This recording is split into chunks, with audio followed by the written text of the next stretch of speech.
Hi, I'm Diane Dayton, and we're at the 19th Annual VF Outlet Berks Jazz Fest in Reading, Pennsylvania. Right now, we're sitting down with Bobby Lyle. Thanks for taking time, Bobby. Oh, thank you for having me, Diane. It's my pleasure. Yeah, we can't wait to hear you tonight. You're playing with Paul Jackson Jr., right? I'm pretty excited about this gig tonight for the simple reason that I rarely get to play the Hammond organ anymore. Oh, okay. So tonight, because we're doing a tribute to Jimmy Smith and Wes Montgomery, Paul and I's heroes when we were coming up as musicians, this gives me the opportunity to play 2 shows on the B3, and I'm excited. That's going to be so much fun. Oh, yeah. Now, this is exciting too, you're working on a new album. Yes. We'll call them albums. Because you have 15 of those already. Yeah, I'm reminded by some of the fans when they come to the festivals. I had a gentleman, I think at last year's Berks, and he comes with all the jackets from all of my CDs, and like, oh my gosh, because I consider myself an in-the-moment kind of person, so when people show me things, then it jogs my memory and like, oh yeah, I did that how many years ago?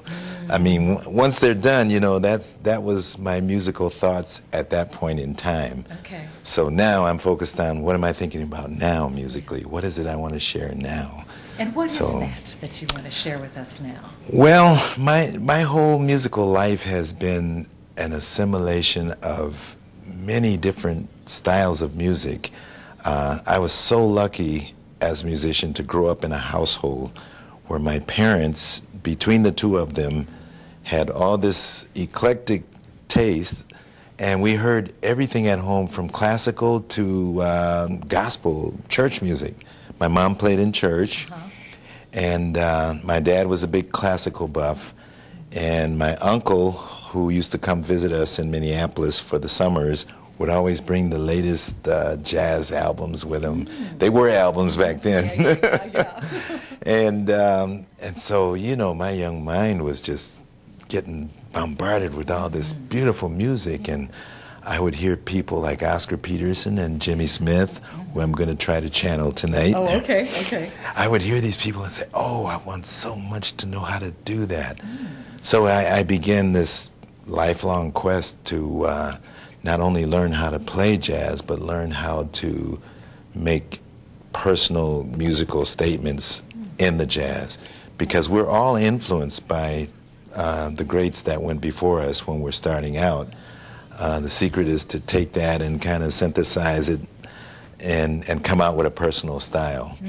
So part of my personal style is just being an eclectic musician, because sometimes you hear me do straight ahead, sometimes I'll be spanking and funky. Exactly. We love and that. it's kind of all over the map, but one of the new tunes I'm working on, I actually took a Chopin composition and I'm putting that to contemporary jazz. So that's kind of a different direction for me as well, because I recently got back into my classical literature and realized that that also contributed to my technique and sense of harmony. Oh, that's great. I can't wait to hear that. Oh yeah, I'm excited about that too. Now, you have been playing for a long time, and if I remember reading this correctly, you were 6 and your first teacher was your mother. Was Mom's. Yeah, it was Mom. How was that? I tell you, again, it was such a blessing to have her in the same household and kind of be over me while I was getting this thing together. It was an adventure for me. I had an older brother who played piano, and I would watch him take his lessons, and there was a formal teacher that came to the house, and I wanted to take as well because it looked like something fun to do. And my mom made me wait for a while because I think she really wanted to make sure that this was something I was serious about doing, and she didn't want me to do it just because I was copying my brother. And so by making me wait, it just made me even more anxious to do it. Right. And I had one period where I was playing Little League football and starting to get into athletics, and that's when I started to kind of waver. Do I want to be an athlete or a musician? Right. And so after dislocating this little finger still isn't shaped right. I said, you know what? Those piano lessons weren't so bad. Right. Oh, okay. So here I am. And there you are. Yes, Yeah. yes. And we are glad that you are here. Oh, me too. It's Yeah. it's such a joy and a privilege, and this particular festival, I have to say, is you hear a lot of music here that you don't hear at other festivals, and that's the creativity of Mr. John Ernesto. Yeah, he's a good one. He's He really definitely is. the top of the game. Yeah, he is. Now, when you're not performing, when you're not writing, arranging, and doing anything musical, how do you like to spend your time, Bobby? Well, I do have a special lady in my life, so my relationship takes part of it. I also just recently started getting into golf. Oh, good for you. Yeah, I played my first 18-hole game a few weeks ago, and I think I'm hooked, you know. But they always talk about how people get hooked on that game, and suddenly it takes all their time. Well, I can't afford to let it take all my time, but I really enjoy the game. Good. And I like to do outdoor athletic type things. I'll ride my 10-speed bike or do some jogging and try to keep in shape. You know, these bones get older, and you got to keep them in shape. I understand. So back to that athletic now, too. Yeah, it's all come full cycle. Full circle, isn't it? Yeah. But you also are teaching, right? Yes. As a matter of fact, I've always heard what a great joy it is to teach.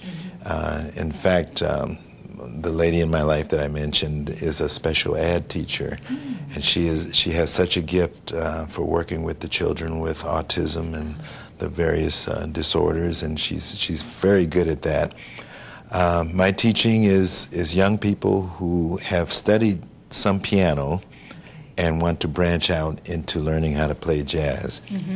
So the experience that I'm getting from doing that, I've done it for about 4 or 5 years. I'm accumulating my methods and techniques, and soon there will be a book and a CD to go with it that will incorporate all the things that I'm learning as a teacher that I can pass on to the many people that I won't get to privately instruct. Right. Where will we find out about that? On your website, perhaps? Or, Yes. Okay. And what is your website? Yes. Right now I'm using the MySpace primarily, which is MySpace/Bobby Lyle. And but I also have a website called BobbyLyle.com, which probably needs more updating than the MySpace. But between the two of them, I'll probably post that on both of them. That sounds really And it's so great to see young people interested in the music, first of all, because they listen to hip-hop and rap and all of that, too. So to know that there are still a lot of young people who want to go outside of that other music, it does my heart good. Yeah, it does. You are doing wonderful things, and thank you so much for taking time to share with us and let us know a little bit more about who Bobby Lyle is. All right. It's my pleasure, Diane. Can't wait to hear you tonight. Oh, it's going to be fun. It is. And we're coming to you from the 19th Annual VF Outlet Berks Jazz Fest in Reading, Pennsylvania.